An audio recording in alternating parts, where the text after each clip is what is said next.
खुलुमबाय आंनि मुङा जाबाय बाबुल बसुमतारी आइनि नामा जाबाय फाउदुल बसुमतारी बाबानि नामा जाबाय खान्दा बसुमतारी गामिनि नामा 2 नं आनन्दपुर आङो थांनाय मासाव 26 आव थांदोंमोन बिनिफ्राय 27 आव सहैदोंमोन 28, 29, 30 आव खेल जादोंमोन जोंनिया ओमफ्राय जोङो हजोंनिफ्राय 31 आव जोंनि आसामाव बर्डाराव सफैदों बेनिफ्राय 1 थारिखआव जोङो हजोंनिफ्राय सफैनानै जोङो गुवाहाटि सफैदों गुवाहाटिनिफ्राय दहाय फुङाव जोङो गहपुराव सफैफिनदों बिश्वनाथ डिस्ट्रिक्टआव मास्टारा जेनेखि जोंखौ प्रेक्टिस खालामनो फोरोंदों बिदिनो सोलोंनानै जोङो थांदों नेपालाव नेपाल काठमान्डुआव जादोंमोन खेला नाथाय बेयाव 4 डिस्ट्रिक्टनि फैदों माने बेलेग गेलेनाय कच दंमोन बेयाव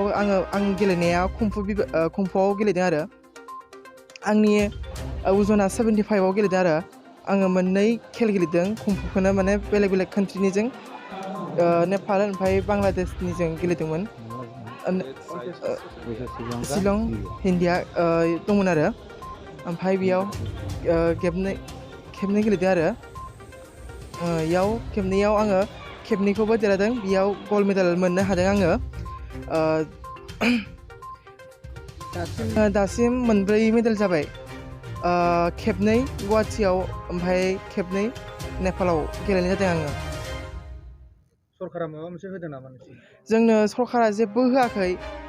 जेबो सुबिदाबो होआखै जोंखौ जों आइया जेनेखि हाजिरा मावनानै खस्थ' मावनानै बाबाजों आइजों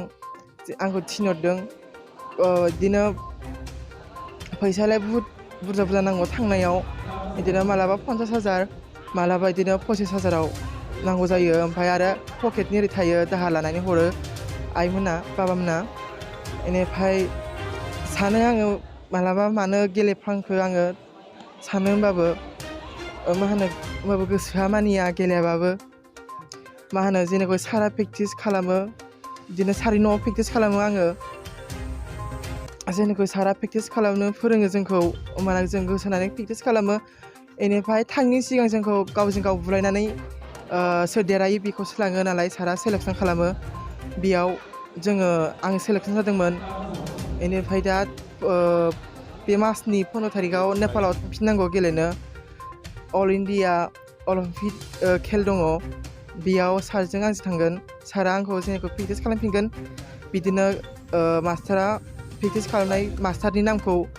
खालामगोन आरो बिमा बिफानि बेनिफ्राय गामिनि नाम खालामगोन आङो जोंनि आसामनिखौ नामखौ मोजां रेसन खालामबाय थागोन आरो दानि जौगाफुनाय लाइमोन सेंग्रा सिख्लाफोरखौ एबारनिफ्राय नैबे बरफुख्रि फिल्डआव फोरोंनो नागिरदों आङो माने गामिनि बिथोर थायोना बिसोरो ओंखारबोनो रोङा माने इसोरखौ जौगासो होनानै आङो गिदिर गोलाव खालामहोनो नागिरदों इसोरखौ माने गामिनि बिमा बिफानि नामफोरखौ ओरैनो नाम खालामनो नागिरदों जोंनि दा लाइमोन सेंग्रा सिख्लाफोरा ओरैनो बेखारावसो थायो सेंग्राफोरा लामा बिदिनो गेम गेलेनानै सिगारेट सोबनानै थायो बेखौ नुयो आङो थांनायाव बिदिनो जानला मेनला थायो बेरायना फैयो ओरैनो लेखा फरायावबो फरायो नाथाय होमबाबो बिसोरो गेलेनायखौबो स्पर्ट्सनि थाखाय गोसोआव होनांगौ साख्रिनि बिमा बिफानि सिमांफोरखौ जाफुंहोनो साननांगौ बिसोरबो बिमा बिफाया ओरैनो खस्थ' मावो जोंखौ नाजायो बिमा बिफाया सिमां थायो थांखि साख्रि मावगोन सरकारनि जागोन होननानै सिमां थायो जोंखौ मास्टारफोराबो आसा खालामो दे स्कुलाव जोंखौ स्कुलाव फारसेनिफ्राय मोजाङै थाल लानानै फोरोङो जोंखौ बिदिनो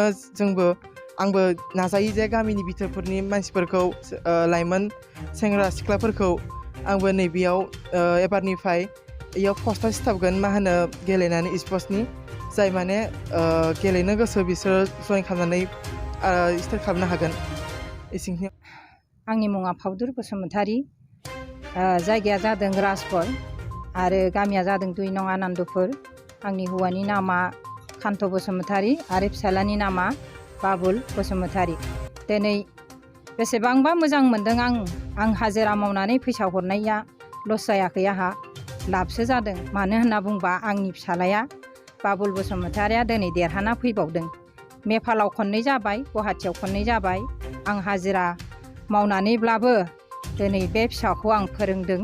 दिनै जौगालांगासिनो दं आंनो रावबो सहाय होआखै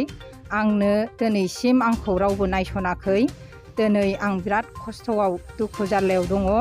आरो बेफोरबायदि बे फिसानो नांगौखौ आं होनो हागोन ना हाया बेखौ आङो अननानै सोरबा आंनो अननानैबाबो दया धर्म दङब्ला थाइसे थाइनैबाबो मदद हो बे फिसानि नामाव आं दिनै बिनो थाङा नोंसिनाव दिनै आं गोरिब मानसि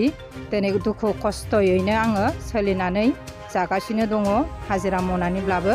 बेखायनो फरायसुला फरायसुलि गथ'फोरखौ अननांगौआ सरखारनि बासायनांगौआ सरखारनि दैदेनलांनांगौआ सरखारनि बेखायनो नोंसोरनि अननायाव सोलिलांनो हायो खोमा आं आरोबाव आरो आं बिनिफ्राय देरसिनाव देरसिन थाङोबाथ' आं हागोन ना हाया बेखौनो आं सिन्था खालामो आरो इसोर आफा बोराइ बाथौनि अननायाव बे फिसा बाबुला मोजाङै मोजां सोलिलांबाय थानो हाथों जै आफा কষ্ট কৰি এই ল'ৰা যোনজন ল'ৰা বাবুল বসুমতাৰী মোৰ তাত শিকে মই মান্থলি ফিজ পৰ্যন্ত নলওঁ ঘৰত মানে ছিষ্টেমটো দেখা পাইছোঁ আৰু ঘৰতো আহিছোঁ আমি ভাবোঁ যে এই নিউজটো পোৱাৰ পিছত চৰকাৰে হওক বা সংগঠনেই হওক যে এই ল'ৰাটো বহুত আগ্ৰহ আছে এই আগ্ৰহখিনি পূৰা কৰিব হ'লে ৰাইজৰো মত এটা হ'ব লাগে আৰু ৰাইজৰো ধৰকচোন কি সা সুবিধা যদি ৰাইজে নিদিয়ে সি আগবাঢ়ি যাব নোৱাৰে মা দেউতাই মাছ বেচে মা দেউতাই ব্ৰইলাৰ কাটি বেচে মাছ বেচি ব্ৰইলাৰ কাটি বেচি এজন ল'ৰাক ধৰক 50,000 60,000 30,000 40,000 দি ক'ৰবাত মানে বাহিৰত পঠাব হ'লে কিমান সমস্যা আহে সেইটো একমাত্ৰ কিন্তু মা দেউতাইহে গম পায় তে মই যে আজি 5-6 বছৰ হ'ল ৰানিং শিকোৱা ব্লেক বেল্ট কি হিচাপত দি আহিছোঁ ব্লেক বেল্ট তেখেত ব্লেক বেল্ট পোৱা ব্লেক বেল্ট কি হিচাপত দিছোঁ একমাত্ৰ মই জানো ওপৰৱালা জানে আৰু মা দেউতা সাক্ষী জানে দেই তে গুৱাহাটীৰ পৰা ল'ৰা বহুত আছে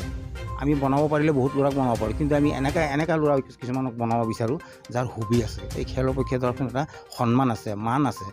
তে এই বাবুল বসুমতাৰীক পাইছিলোঁ মই আজি প্ৰায় 5 বছৰ আগত এতিয়া ক্লাছ 7ত পঢ়ি আছিল এতিয়া হাই ছেকেণ্ডেৰী দিলে ফাইনেল তে কষ্টই মষ্টই গৈ আছে কৰি আছে কিন্তু এইটোৱেই মোৰ তাৰমানে বিশেষকৈ আপত্তি আমাৰ চৰকাৰৰ ওপৰত চৰকাৰে বহুত ধৰণৰ আঁচনি দিছে বহুত ধৰণৰ মানে ধৰকচোন মানুহক সহায় কৰিছে স্পৰ্টছটো তেখেতসকলে বিৰাট আগবঢ়াই নিবলৈ তেখেতে আশা দিছে কিন্তু আমাৰ আজি নন গভৰ্ণমেণ্ট আৰু কোনো স্পৰ্টছ কিন্তু নন গভৰ্ণমেণ্ট নোহোৱাকৈ গভৰ্ণমেণ্ট হোৱা নাই কিন্তু আমিয়ে কৰিছোঁ এইবিলাক আজি সেইখিনি ক'বলৈ নাযাওঁ আমাৰ এই দুখীয়া শ্ৰেণীৰ কিছুমান ল'ৰাক যদি অলপ কিবা আৰ্থিক সহায় কৰি আগবঢ়াই দিয়ে তেনেহ'লে মই নিজকে ভাবোঁ যে খুব ভাল ৰিজাল্ট কৰিব আৰু আমাৰ ভাৰতে খুব ভাল প্লেয়াৰ পাব বিশেষকৈ আৰু একো নকওঁ আমি নিজে কষ্ট কৰি যাওঁ যিহেতু তেনেকৈ কষ্টৰ বিনিময় কথাবিলাক ক'লোঁ আৰু আপোনালোকৰ সহযোগিতা আৰু আপোনালোকৰ দ্বাৰাই আমি এইটোৱেই কওঁ যে আপোনালোকৰ অলপ কষ্ট কৰিব আপোনালোকে অলপ চেষ্টা কৰিব যাতে এই ল'ৰাটো আৰু আগবাঢ়ি যাবলৈ যাতে সক্ষম হয়